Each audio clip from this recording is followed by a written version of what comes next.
First story, the last shift. Working the night shift at Walmart in rural Georgia wasn't exciting, but it paid the bills.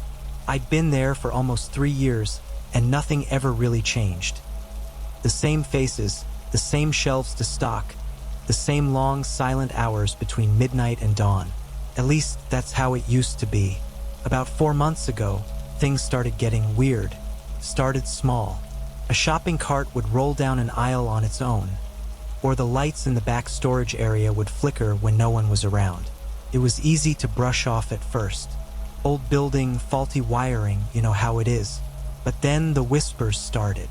At first, I thought I was just tired. You work enough overnight shifts, your brain plays tricks on you. But I wasn't the only one.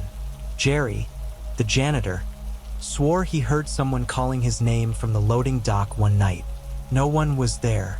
Then came the footsteps. Late at night, when the store was practically empty, I'd hear them soft, almost too soft to notice, echoing down the aisles, always just out of sight. At first, I thought it was some late-night customer wandering aimlessly. But when I checked the monitors, there'd be no one. That's when I first saw her. It was a Tuesday, well past midnight. I was sitting in the security room, flipping through the camera feeds, half awake. And there she was, a woman standing in the middle of the frozen food section, her back to the camera. She was wearing a long white dress, the kind that looked out of place in a Walmart at that hour. My first instinct was that she must have wandered in from some party or something. People show up in all kinds of states in the middle of the night. But when I blinked, she was gone. I rewound the footage, frame by frame, but she wasn't there.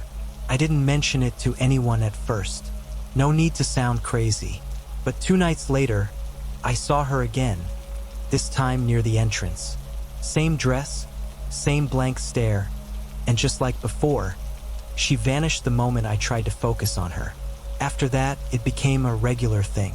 The woman in white would show up on the monitors at least once every shift, always in a different part of the store. She never moved. She just stood there, as if waiting for something or someone. And every time I tried to catch her, she'd disappear. I wasn't the only one who noticed. Other night shifters started talking about seeing something out of the corner of their eye. A flash of white at the end of an aisle, or the feeling of someone watching them when they were alone. One night, Jerry cornered me, eyes wide with fear. He'd seen her too, in the parking lot, just standing there under the streetlights. I finally decided to look into it. There had to be some explanation. It didn't take long for me to find the story. Years ago, maybe 15 or 20, a woman had been found dead in the Walmart parking lot after the night shift. No one knew exactly what happened. Some said she was murdered. Others said it was an accident. But the strange thing was, every file on the case had vanished. No police reports, no news articles, nothing. It was as if she'd never existed. But old-timers in town still remembered. They said she'd been wearing a white dress when they found her. The more I dug, the more obsessed I became. I'd spend hours after my shift scouring through old records, trying to piece together what happened. But every time I got close to finding something solid, it'd disappear. A file would go missing, a page would be torn out of a book. It was as if something didn't want me to know the truth. Then last night, everything came to a head. Started like any other night. I was sitting in the security room, watching the monitors, waiting for her to appear. And she did, right by the front entrance. This time, I didn't hesitate. I grabbed my flashlight and hurried toward the doors, determined to confront her once and for all. But when I got there, she was gone. I turned back toward the monitors, frustrated. And that's when I saw it, the woman in white standing in the security room, staring directly into the camera. My heart skipped a beat. It didn't make sense. I was just there. I was looking at the room on the monitors, but I could also see the empty space around me. And then, I realized something that made my blood run cold. The woman in white. She wasn't just some ghost wandering the store. It was me. I stared at the screen, frozen in place, as the figure on the monitor moved. She raised a hand, and so did I, The reflection was perfect, except I wasn't wearing white. It didn't hit me until I turned around and saw the faint outline of my own body lying on the floor of the security room.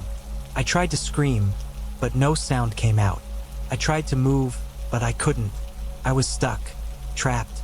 I don't know how long I've been here, repeating the same night over and over again.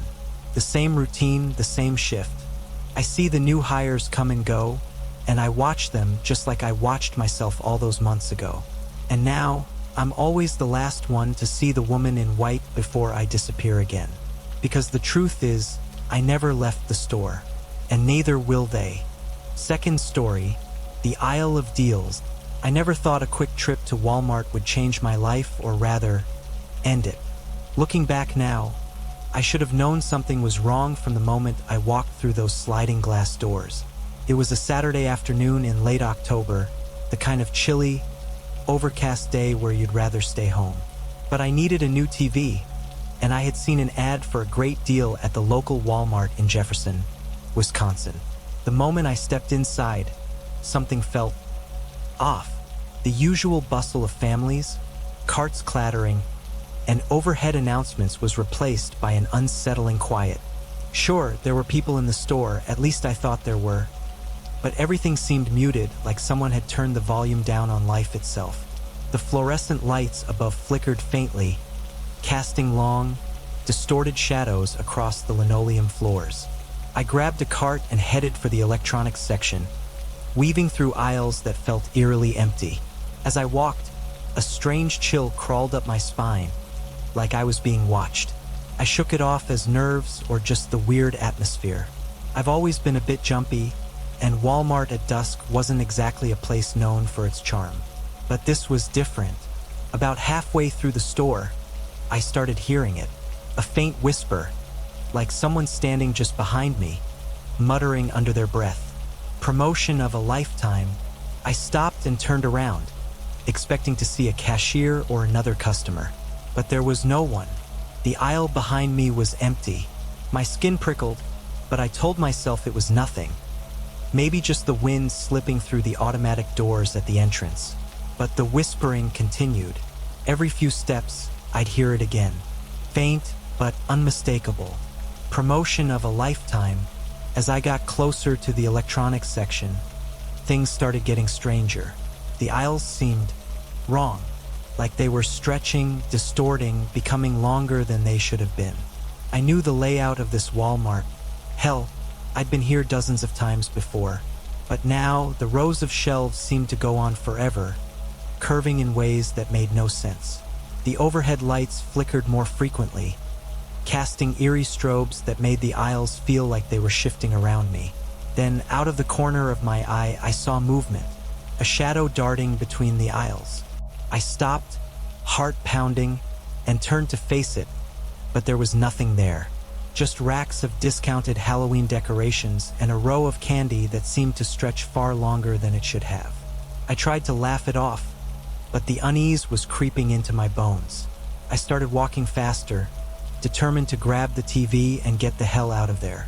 That's when the smell hit me, a damp, musty odor, like something rotting deep within the walls. The air was thick with it, almost suffocating. It didn't belong in a store like this.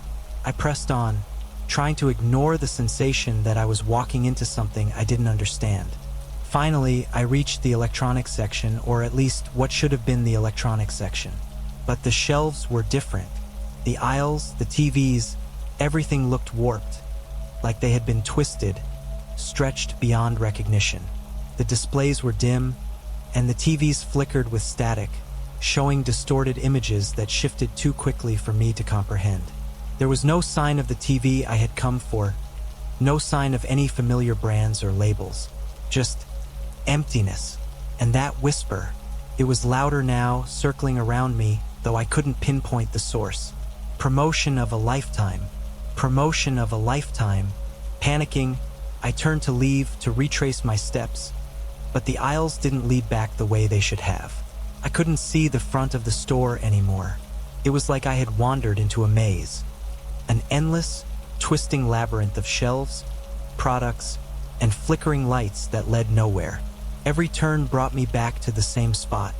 The electronics section loomed like a black hole, drawing me back in. That's when I saw him, a figure standing at the end of the aisle. Tall, unnaturally still, just barely visible in the dim light. I couldn't make out his face, but I could feel his eyes on me. Cold, empty eyes. The same whisper I had been hearing was now louder, almost echoing through the space. Promotion of a lifetime. I stumbled backward, heart racing, as the figure stepped forward. Slowly, deliberately, but every time I blinked, he was gone, only to reappear closer, just out of sight, moving when I wasn't looking. My mind raced, trying to make sense of what was happening, but nothing about this was normal. I ran. I didn't know where I was going, but I had to get away from that figure, from the whispering, from this nightmare version of Walmart. The aisles stretched endlessly, the shelves warping around me as I turned corner after corner, each one leading deeper into the twisted maze. I don't know how long I ran. Felt like hours, days, but the exits were gone. No doors, no windows, just an infinite stretch of aisles and products I didn't recognize. And always, in the distance, that shadow watching me, waiting. Eventually, my legs gave out. I collapsed near a row of dusty, forgotten appliances, the musty smell choking the air around me. The lights flickered again, plunging the store into total darkness. And then, in the pitch black, I heard it. Promotion of a lifetime. The last thing I remember is the cold hand on my shoulder. They never found me, at least not really. My car was still parked outside the Walmart, keys on the front seat, like I had just stepped out for a quick errand. But I never came back. The police searched the store, interviewed the staff, but they didn't find anything unusual. Just a regular Walmart in a small town. No signs of struggle, no security footage showing where I went. But the locals know. Some say they still see shadows in the back aisles, near the electronics section. Unexplained flickers on the security cameras. Customers sometimes mention a strange smell, or the feeling that they're being watched as they browse for a new TV. And every now and then, someone hears it. A faint whisper, carried on the stale air of the store. Promotion of a lifetime. If you ever find yourself at the Walmart in Jefferson, Wisconsin, and you feel that strange chill or catch a shadow out of the corner of your eye, don't follow it. Because once you step into those aisles, you might never find your way back. Third story, the night shift customer. Working the night shift at Walmart in a small rural town in Ohio isn't exactly what I had in mind when I thought about my future. But jobs are scarce, especially around here. The long hours and the silence that settles after midnight are something I've gotten used to. What I never expected, though, was to witness something that still sends chills down my spine every time I think about it. Started about 2 months ago. I'd see him every night around the same time, always between 2:30 and 3 a.m. An older man, probably in his late 70s or early 80s, dressed in a shabby old coat and a flat cap, shuffling through the aisles. He was unremarkable at first, just another quiet customer passing through the night. He never bought anything. I'd watch him wander from aisle to aisle, occasionally pausing to stare at the shelves like he was looking for something, but then he'd just move on. First, I didn't think much of it. We had a few regulars who liked to come in late, whether to avoid people or because they couldn't sleep. But something about this man, it started to get to me. He always walked the same route, almost like a ritual. Candy aisle, dairy section, then over to the back corner by the hardware supplies. Then he'd disappear for a bit, only to re-emerge near the registers. It was harmless, I figured. Maybe he was just lonely, someone who needed the comfort of a familiar place. But after a few weeks of seeing him every night, always doing the same thing, I got curious. Why didn't he ever buy anything? Why did he always come at the exact same time? One night, after watching him shuffle down the candy aisle yet again, I decided to approach him. "Hi there," I said, trying to sound casual. "Is there anything I can help you find?" He looked up at me, startled. His face was deeply lined, his eyes watery and distant, like someone who'd seen too much or not enough. His hands trembled slightly as he gripped the handle of his shopping cart. "I'm looking for my daughter," he said, his voice soft and raspy. She was here. I've been looking." The words caught me off guard. I hadn't expected that. "Your daughter?" I asked gently. "When did you last see her?" His gaze drifted past me, as if he wasn't really seeing me at all. "It's been a long time. She used to come here all the time. I have to find her." I felt a pang of sadness for him. Maybe his daughter had passed away, and he couldn't let go. Or maybe she had just left, and he was still searching for her, clinging to some small hope. "I'm sorry," I said. "What's her name? Maybe I can help." He didn't respond. Instead, he turned his cart and shuffled away, his movements slow and deliberate, like he was weighed down by more than just age. I watched him go, feeling a strange sense of unease settle in my stomach. The rest of the night passed uneventfully, but the man's words stuck with me. The next night, I looked for him as soon as my shift started, half expecting him to show up. Sure enough, at exactly 2:30 a.m., there he was again, doing the same thing, wandering aimlessly through the aisles. Couldn't let it go. I needed to understand. So, after my shift, I decided to check the security footage from the previous night. I wanted to see if he did the same routine every time, or if I was just imagining things. What I saw on the footage stopped me cold. As I fast-forwarded through the night, watching the grainy black and white footage, something became horrifyingly clear. The man wasn't there. I scrolled back, frame by frame, scanning the aisles he usually walked down. There was no sign of him. The cameras hadn't caught him at all. But I saw him. I talked to him. A cold knot of fear twisted in my gut. I played the footage again, slower this time, making sure I hadn't missed something. But no matter how many times I checked, he wasn't there.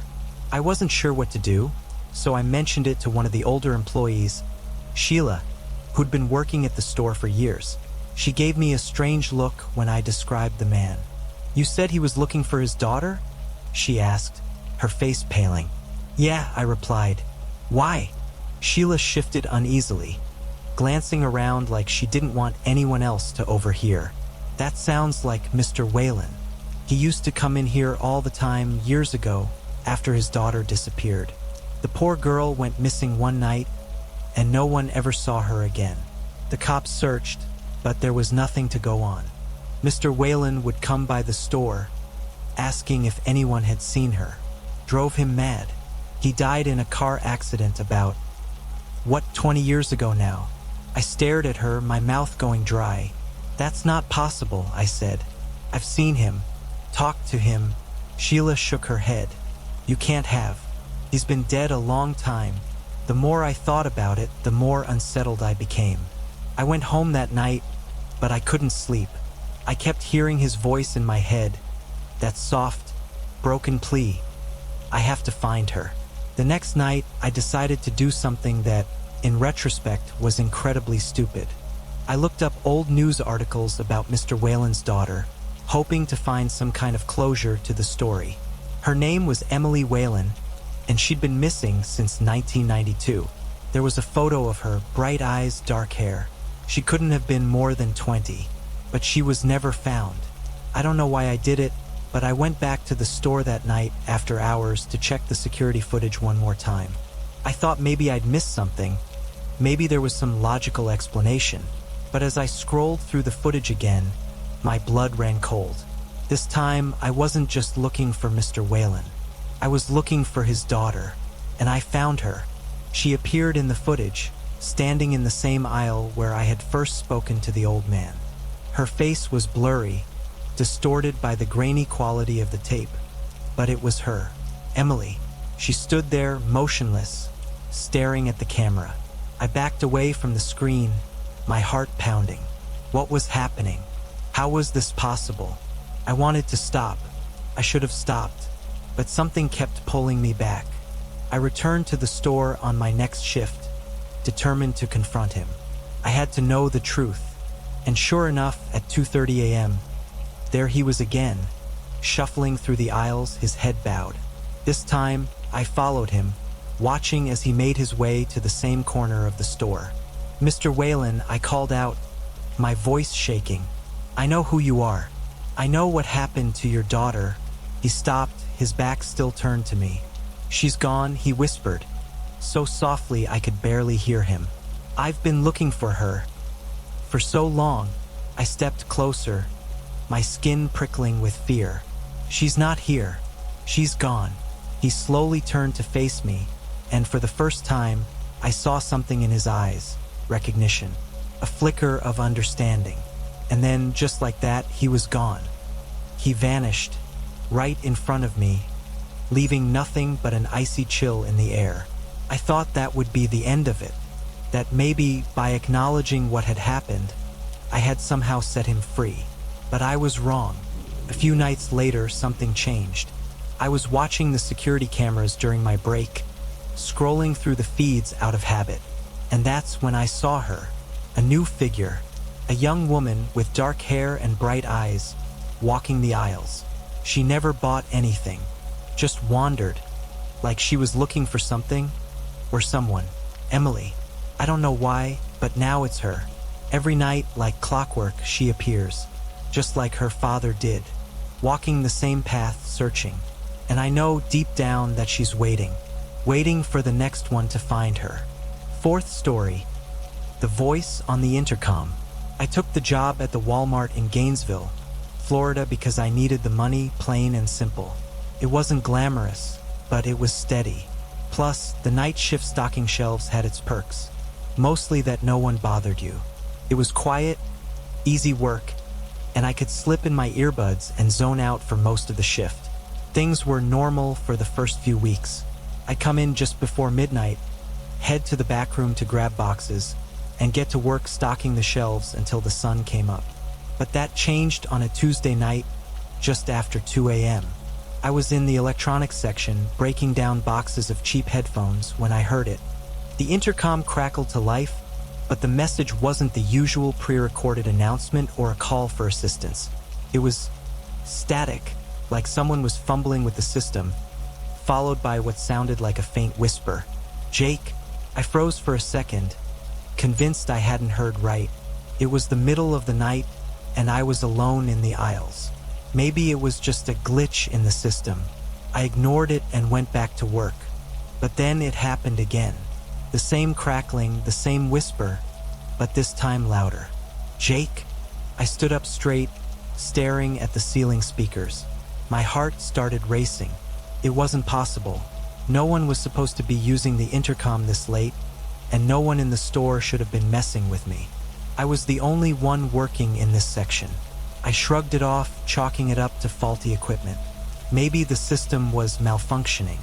Either way, I wasn't about to let it spook me. But over the next few nights, the voice came back, always around the same time, and always saying my name. "Jake." First, it was just that. But then it started saying other things. Personal things. Things no one in the store should have known. It mentioned my old job, the one I'd quit months ago after things got too stressful. It whispered about my childhood, specific details about my family. One night, it even mentioned my mother's name. That was when I started getting scared. I told my coworker, Carlos, about it one night after my shift. I half expected him to laugh it off or tell me I was hearing things. But instead, his face went pale. "You've heard it too?" My stomach dropped. "Wait, what do you mean?" Carlos leaned in, lowering his voice like someone might overhear us. "There's been rumors for years about the night shift here. People talk about strange things happening when they're alone in the store, hearing voices on the intercom. But the weirdest part? A guy who used to work here, his name was Tom, he disappeared on the job. They said he just walked off and never came back. But I don't know, man. After he vanished, people started saying they'd hear him calling their name, just like you." I stared at him, not sure if he was messing with me or not. "What happened to him?" Carlos shrugged, glancing around nervously. "No one really knows. But after that, a bunch of people quit. The store's been hiring new guys for years. That's why they don't like to talk about it."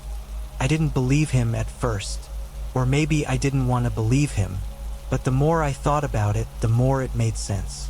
The voice wasn't random. It wasn't just calling out my name. It knew things about me, things that no one in this store should have known. That night, when the voice came back, I decided to confront it. "Jake, come to the back." I stood there, fists clenched, staring at the ceiling speaker like I could see through it. My heart pounded in my chest, but I wasn't gonna run anymore. If this was someone screwing with me, I was gonna find out. I grabbed a flashlight and made my way toward the back of the store, through the narrow, winding aisles of overstocked goods and forgotten merchandise. The voice came again, louder this time. "Jake, this way." It was guiding me. Every step I took, I felt it getting closer. The sound was coming from the old stockroom, a place we hardly used anymore. The door was heavy, rusted from years of neglect. I hesitated for a second before pushing it open. The room was cold, far colder than the rest of the store, and the air was thick with the smell of dust and mildew. Boxes lined the walls, untouched for years, and in the middle of the room was an old desk covered in papers. I stepped closer, my flashlight flickering slightly as it scanned the surface of the desk. And that's when I saw them. Pictures of me, dozens of them scattered across the desk. Some of them were taken outside the store, others were of me walking through the aisles, unaware. I felt my stomach twist as I realized these weren't just any photos. They were recent. Someone had been watching me, following me. I reached for one of the pictures, my hands shaking, when the door behind me slammed shut. The sound echoed in the room, and suddenly, the lights cut out. Panic surged through me as I fumbled for my phone, the weak beam of my flashlight flickering and dying. The room was plunged into darkness, and the air felt thick, oppressive, like it was closing in on me. "Jake, you shouldn't have come," the voice whispered, closer now, almost like it was right next to me. I bolted for the door, yanking at the handle, but it wouldn't budge. My heart raced as I pounded on the metal, desperate to get out, but it was useless. The voice was everywhere, surrounding me, filling the room. "Jake, it's your turn." I don't remember what happened after that. The next thing I knew, I was being shaken awake by a manager. It was morning, and I was lying on the cold floor of the stockroom. My head throbbed, and I felt disoriented, confused. They said I must have passed out during my shift. The store was already open for business, customers milling about like nothing had happened. But when I tried to explain what I'd seen, the photos, the voice, no one believed me. There were no pictures in the stockroom, no evidence that anything strange had occurred. It was like the whole night had been erased. The manager suggested I take a few days off, said I was probably just overworked. But I knew better. Something was wrong with that store, and it wasn't just my imagination. I never went back. Carlos told me later that the voice had started calling out to other night shift workers, always in the middle of the night, always in that same low whisper. No one stayed long after that. People came and went, and the stories continued to spread. But as for me, I don't think I'll ever forget that voice, because every now and then, late at night, when everything is quiet, I still hear it. "Jake, Jake," and I know it's only a matter of time before it finds me again. Fifth story, the ghost cart. I've never been one to believe in ghosts or anything supernatural. After all, I'm a single mom, living in Las Vegas, juggling work, bills, and raising my son. I don't have time to worry about things that go bump in the night. But that was before I had my experience at Walmart. It was late, past 11 p.m., and I had gone out for some last-minute shopping. My son, Dylan, had fallen asleep, and I figured it was the perfect time to grab a few things for the week. The Walmart off Tropicana Avenue was close to my apartment, and it wasn't unusual for me to go there late at night. The store was mostly empty, and I liked the quiet. It was a break from the chaos of the day. As I walked through the aisles, grabbing cereal and milk, I heard something strange. The faint, metallic squeak of a shopping cart's wheels turning down the next aisle. I didn't think much of it at first, maybe another late-night shopper or an employee restocking the shelves. But when I peeked around the corner, there was no one there. The aisle was completely empty. I shrugged it off, convincing myself I'd imagined it. Maybe the sound had come from another part of the store, echoing through the large, open space. I continued shopping, focusing on my list, but a few minutes later, I heard it again. The same squeak, only this time, it was closer. I stopped, my heart racing a little. I scanned the aisle I was in. Rows of canned goods lined the shelves, and at the far end, just barely visible under the flickering fluorescent lights, was a shopping cart. It was sitting there perfectly still, but I hadn't seen anyone push it, and there was no one around. "Hello," I called out, feeling a little foolish. My voice echoed in the empty space, but there was no response. The cart didn't move.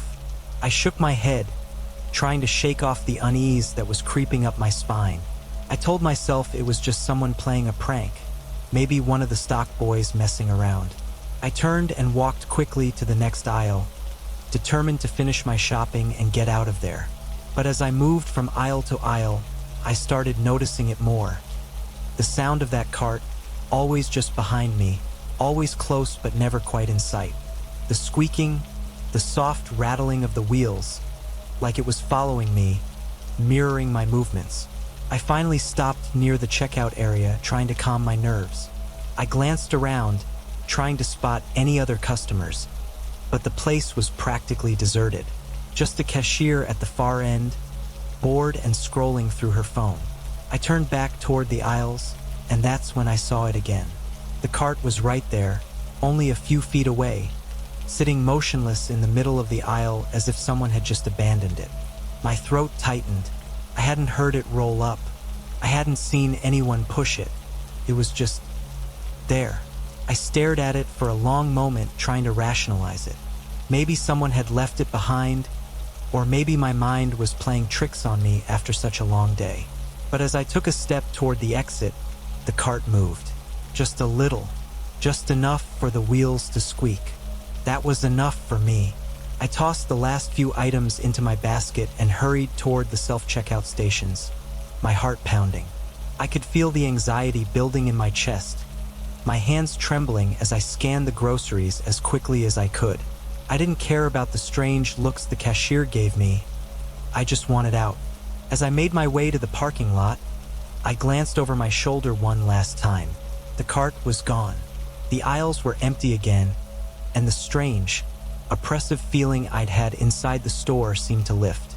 I breathed a sigh of relief, feeling foolish for letting myself get so worked up over nothing.